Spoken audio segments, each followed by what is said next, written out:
Halo Besti, namaku Cindy Yuliani, hobi aku makan.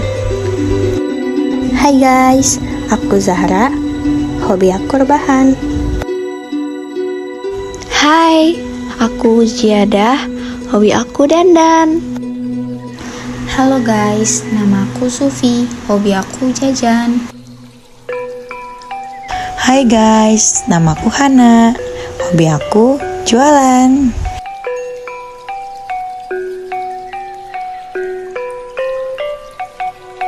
Perundingan Linggarjati adalah suatu perundingan antara Indonesia dan Belanda di Linggarjati, Jawa Barat.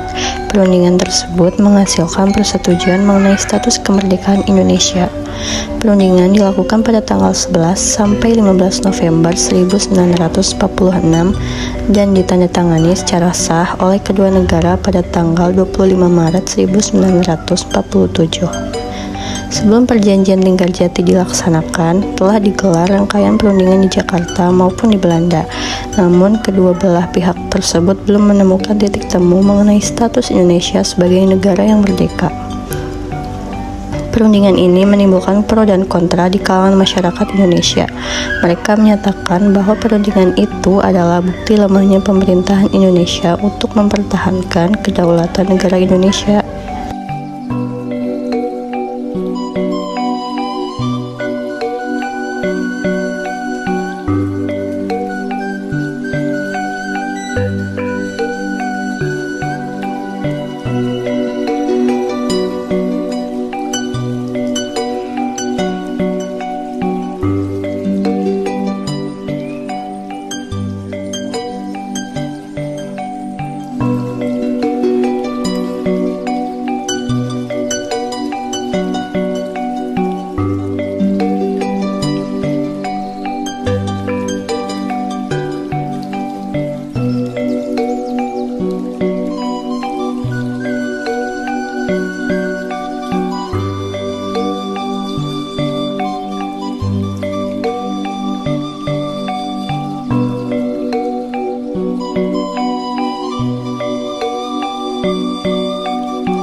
Bapak, sebelumnya saya Hanifah Prihatin dari Universitas Muhammadiyah Cirebon. Izin mewawancari Bapak dan sebelumnya ini dengan Bapak siapa? Pak Maman. kami akan paparkan tentang riwayat gedung ini dari mulai tahun 1918 ya. Jadi gedung ini tadinya hanya tukang bubuk miliknya Ibu Jasitem ya. Ibu Jasitem itu orang Kuningan asli atau orang Linggarjati. Beliau dinikahi oleh orang Belanda yang bernama Tuan Merken, tapi orang Linggarjati memanggilnya dengan nama Tuan Tersana karena dia mempunyai pabrik gula di setiap daerah, apakah itu di Sindang Laut ya, di Babakan, di Tegal atau di Jatiwangi punya pabrik gula bernama pabrik gula Tersana Baru. Maka dia dikenal dengan nama Tuan Tersana. Maka bubuk itu miliknya Ibu Jasitem dirombak ya menjadi bangunan semi permanen pada tahun 1921 ya. Dan Ibu Jasitem dengan Tuan Tersana dalam pernikahannya itu tidak mempunyai keturunan. Akhirnya Ibu Jasitem dibawa ke negara Belanda dan gedung ini dijual ke orang Belanda yang bernama Mr. Jacobus Johannes Van Os ya. Tapi orang Linggarjati memanggilnya dengan nama Tuan Van Os. Maka bangunan ini dibangun menjadi permanen pada tahun 1930 oleh Van Os. Kemudian karena terlalu luas oleh Van Os, sebagian ya gedungnya atau gedung ini sebagian itu dikontrakan, disewakan ke orang Belanda yang bernama Theo Hitker, dan oleh Theo Hitker dijadikan hotel diberi nama Hotel Ruston. Nah, sedangkan di sini ada namanya ya. Nah, Hotel Ruston itu pada tahun 1935 ya. Hotel Ruston pada tahun 42 diambil alih oleh Jepang, tetap dijadikan hotel oleh orang Jepang. Gedung ini ya diganti namanya menjadi Hotel Hokkai Ryokan. Nah, itu pada tahun 42 ya. Tahun 45 bangsa Indonesia membacakan proklamasi kemerdekaan dan orang Jepang pulang ke negaranya akibat pulau Hiroshima dan Nagasaki-nya dibom atom ya.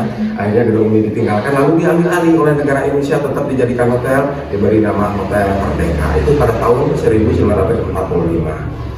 Tahun berikutnya tahun 1946 barulah gedung ini dijadikan tempat untuk berunding antara pemerintah Indonesia dan Belanda. Maka gedung ini sampai sekarang terkenal dengan nama Gedung Perundingan Linggarjati ya. Tapi ada juga yang bilang gedung ini adalah Gedung Naskah Linggarjati ya, karena di sini menghasilkan naskah persetujuan Linggarjati. Terus tahun berikutnya ya tahun 48 tentara Belanda kembali ke Indonesia dengan mengadakan agresi militer yang kedua ya, dan gedung ini dikuasai lagi oleh tentara Belanda selama 2 tahun, yaitu dijadikan markas oleh tentara-tentara Belanda ya dari tahun 48 sampai dengan tahun 50. Tapi alhamdulillah tahun 50 tentara Belanda itu bisa terusir kembali oleh bangsa Indonesia. Gedung ini akhirnya kosong, tidak bertuan, terbengkalai ya, tidak ada yang punya gitu ya, yang akhirnya dimanfaatkan oleh penduduk desa Linggarjati untuk dijadikan sekolah, yaitu sekolah rakyat SR ya. Kalau sekarang setingkat dengan sekolah dasar ya atau SD gitu ya. Kalau dulu itu SR. Itu lama sekali, dari tahun 50 sampai dengan tahun 75, berarti 25 tahun ya. Makanya perabotan yang ada di dalam gedung ini kebanyakan sudah replika, karena yang aslinya banyak yang hilang, banyak pula yang hancur waktu gedung ini jadi sekolah. Tahun berikutnya tahun 75 ada kunjungan Bung Hatta dan Ibu Syahrir ke sini membawa berita, membawa kabar, katanya gedung ini akan diperbaiki oleh Pertamina ya.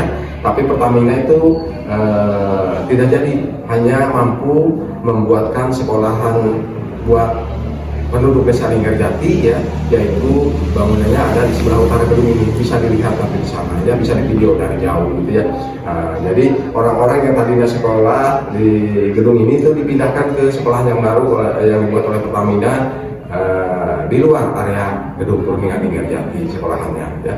Lalu pada tahun 1976 gedung ini oleh pemerintah dijadikan museum ya melalui Departemen Pendidikan dan Kebudayaan. Kalau sekarang itu Kementerian Pendidikan dan Kebudayaan. Ini tentang riwayat gedungnya.